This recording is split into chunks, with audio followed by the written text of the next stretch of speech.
Alors ce qu'on voit sur le neuf, on le voit aussi sur l'ancien, avec des petites différences, c'est normal. Voilà. Taux d'apport personnel. Taux d'apport personnel, il a baissé plus dans l'ancien que dans le neuf. Ce qui est logique. On va dire que la peur a envahi les prêteurs au premier trimestre 2018. Premier trimestre 2019, moins 8,9% sur le niveau de l'apport personnel. Ça fait suite à moins 8% en 2018.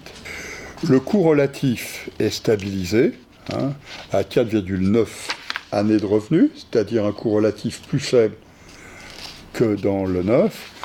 Pour autant, quand on regarde, eh bien, nous sommes sur une augmentation du coût des opérations qui est 2,2%, comparé à une évolution du revenu de 1,1%. Donc, quoi qu'il arrive, nous restons sur les mêmes eaux, même si les eaux sont moins tumultueuses ici que dans le neuf. Le coût relatif, plus d'un an, depuis 2 années, bientôt, le coût relatif est stabilisé. C'est une différence par rapport à ce qu'on a observé sur le marché du neuf. Parce que sur le marché du neuf, depuis 2001, l'augmentation du coût relatif est régulière et pratiquement sans interruption. Alors que sur le marché de l'ancien, quand on regarde, en gros, depuis 2006-2007, on n'a pas beaucoup cru. Mais sur le marché de l'ancien comme sur le marché du neuf, plus encore que sur le marché du neuf, nous avons un accroissement de la part des moins de 35 ans et des moins de 3 SMIC. Nous sommes à 49,2% de moins de 35 ans, c'est-à-dire près de plus de 5 points de plus qu'en 2017. Et en termes de revenus, les moins de 3 SMIC, c'est 40%, c'est-à-dire plus de 4 points de plus qu'en 2017. Voilà, donc déjà en 2018, c'est la différence entre le neuf et l'ancien.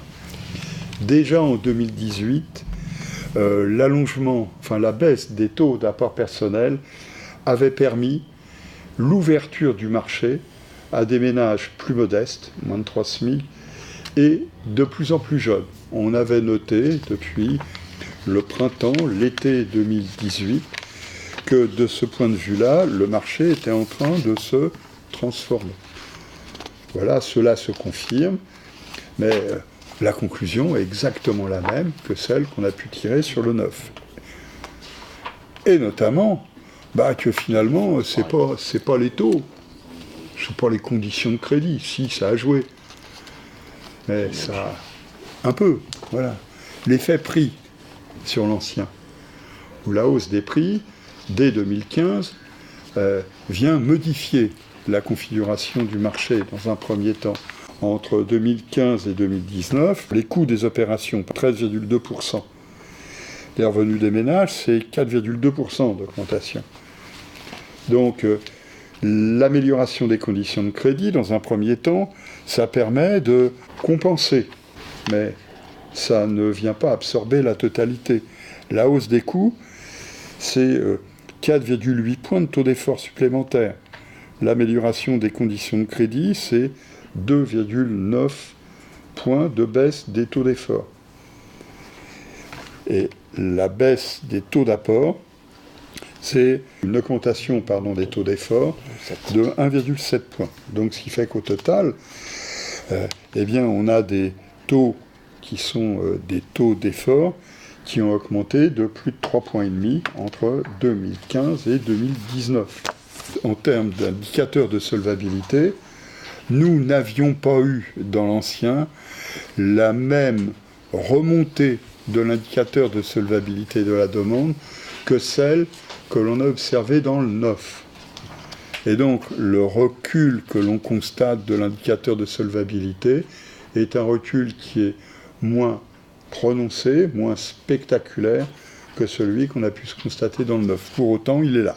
Néanmoins, la production de crédit, qui avait commencé à remonter au printemps 2018, confirme cette remontée. Au premier trimestre, nous sommes sur plus 15,9% de production en glissement annuel, contre moins 7% l'année dernière à la même époque. Et en nombre de prêts, nous sommes à plus 13,3% d'augmentation contre un recul qui était de 9% il y a un an à la même époque.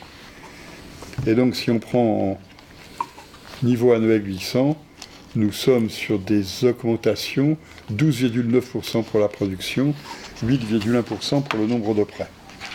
Voilà, donc quoi qu'il arrive, nous sommes sur un premier trimestre qui réécrit quelque chose sur le marché, qui confirme pour le marché de l'ancien ce qui s'est observé au second semestre 2018 et qui vient confirmer pour le marché du neuf ce qui s'est observé au quatrième trimestre 2018. Voilà, quelque chose est en train de se produire. Est-ce que cela va durer ? Nous le verrons bien.